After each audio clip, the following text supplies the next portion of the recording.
Ikaw ba talaga yan? Dahan-dahan kong binuksan ang mga mata ko.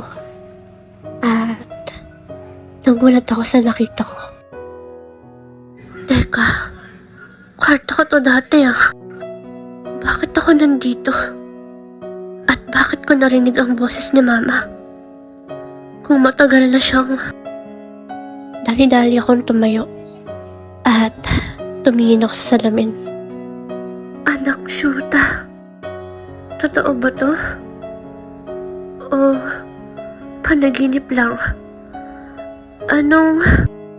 Ashley Dimagi ba? Kanina pa kita tinatawag. Mama? Anong date ngayon? July 14. Ano pong year?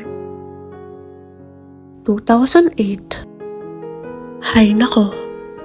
Pati ba naman taon hindi mo na alam? Tumingin-tingin din kasi sa kalendaryo. Di yung puro crush mo yung inaatupag mo. 2008? So, 18 years old ako ngayon? 18 years old na ulit ako? Ano bang pinagsasabi mo dyan? Malamang, 1990 kita pinanganak. At saka, sa susunod na buwan pa yung birthday mo. Ha? Panaginip ba to? Nanaginip ba ako? Sampalin niyo ko pag... Oh, yan. Panaginip pa ba? Saang Asian drama mo na naman ba yan napanood? At nagkakaganyan ka? Sakit naman nun, Ma. Tama yan, nang magising ka. Sa mga oras na to, naniniwala na ako na hindi ito isang panaginip. Ang sakit pa naman ng sampal ni Mama. Dahan-dahan ko siyang nilingon.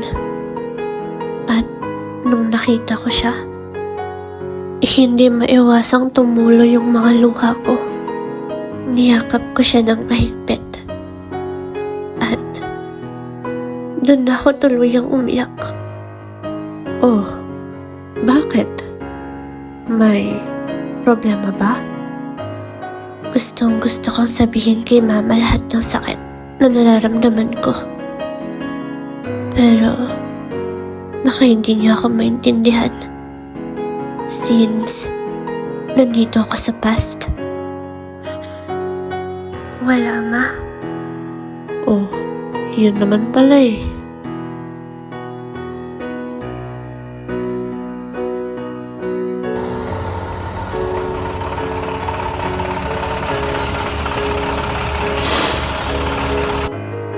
Ash, dito ka.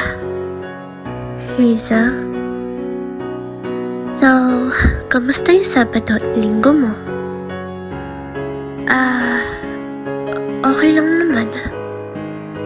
Uy, nanood siya ng gig ni na Dave. Ha? Hindi ah.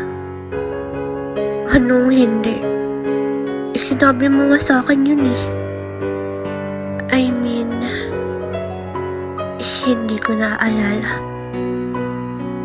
Ano? Yo, what's up, bro? Hey, what's up?